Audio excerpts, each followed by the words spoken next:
When the union's inspiration through the workers' blood shall run, there can be no power greater anywhere beneath the sun. Yet what force on earth is weaker than the feeble strength? Well, it's time for our union report from the Labor Press. I read this very carefully every month and share it with members of the TriMet operators and anybody who's interested in reading it from my blog or anywhere else. And personally, I'm glad the election's over. I'm quite relieved that Barack Obama has won the election. But I got to tell you, I'm very disappointed in a lot of my brother and sister operators who really were forcefully McCain and absolutely would not hear anything to the contrary. And that was very disappointing because McCain is anti-union, anti-labor, anti-union. So when our brothers and sisters vote anti-union and anti-labor, it's troubling. But luckily, they lost. Okay, thank God for that. Anyway, here's the union report. Mr. John Hunt. The strength of any labor organization lies within the unity of its membership. It only makes sense that dealing with an employer as a unified group produces greater results than attempts to bargain or negotiate individually. In my experience, when management senses fragmentation in the membership, they move quickly to widen the crack.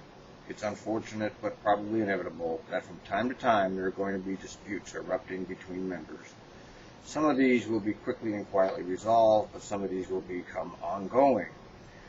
What I state in a new hire orientation is that we call one another brothers and sisters. This does not mean we are one big happy family, but more like the one I grew up in. We care about one another and are grateful for our unity, but sometimes our priorities collide, and sometimes we hear and interpret things differently. If you find yourself in this situation, it may be tempting to head directly to management or human resources for help when you experience harassment in the workplace. As convenient and accommodating as they may like you to think they are, I urge you not to consider this option as anything but a last resort. Frequently, the only thing we accomplish by doing this is airing our dirty laundry with management. No one ends up winning. Not the person who initiates the complaint, not the accused person, and not the co-workers who are forced to be unwilling witnesses. We are all better off and look even stronger to management when we resolve our issues amongst ourselves. Hopefully the first thing you will try is to resolve the issue with a face-to-face conversation.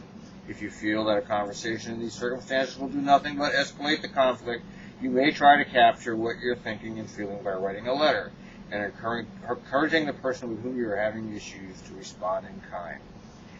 If you are certain that neither of these approaches will help and you feel you need someone outside of the situation to step in and mediate it, call one of your shop stewards or your top property officer. They will decide who will be best able to handle your situation. A union-initiated attempt at resolving the problem might involve bringing the individuals concerned together to establish an understanding of conduct appropriate for the workplace. If agreement cannot be reached, the officer will assist you in making a formal complaint to the company HR department. At that point, the officer can assist you in formalizing your complaint, take a full statement, and coordinating a meeting with the appropriate company official. No matter what path towards resolution you choose to take, your officer will keep all material confidential unless authorized by you to release it. Though we may not all be individually satisfied with everything we have to do or do not have in our contracts, it's important to remember that employment improvements and gains are achieved over time and through most valuable resource, collective strength. Our collective strength is damaged whenever we can't solve our problems by ourselves.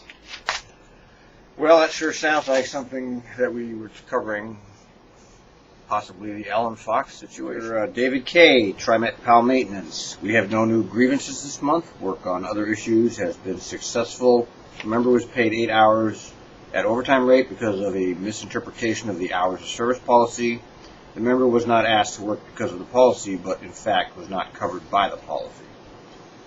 An agreement was reached to pay all current apprentices 2 hours at straight time for the orientation meeting required by the WWA before entering an apprenticeship. This meeting will then be included in day one activities of apprentices from now on. Negotiations continue on the accident appeals and review panels for maintenance members, and progress is being made. The holiday season is rapidly approaching. From Jeff Hunt, Merlot Maintenance. I had one new pre-filing in facilities maintenance in October. Once again, they had a contractor doing our work installing an ad on a rail platform. This pre-filing will settle easily, we all agree. I have many types of issues that come up frequently that do not become grievances because the supervisor or manager will see that someone was harmed or they will agree with me on a solution for the problem. This month I have a few about seniority order in which overtime should be distributed.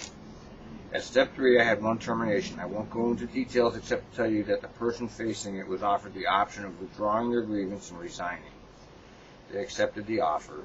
We have a new heater at Merlot. They say with this new heater you should be able to have all the doors open in winter and stay comfortable at 65 degrees, with no one complaining that it is too hot or too cold. Yeah, right. My point is, new or old heaters, we still need to be respectful of our co-workers.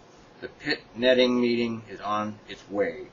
I know most don't like it or want it. Neither do I, but OSHA is making TriMet do it. They are starting with Center, then Powell, and last Merlot. Congratulations to Ed Whitaker and Walt Saling on becoming the first assistant supervisor at Commuter Rail.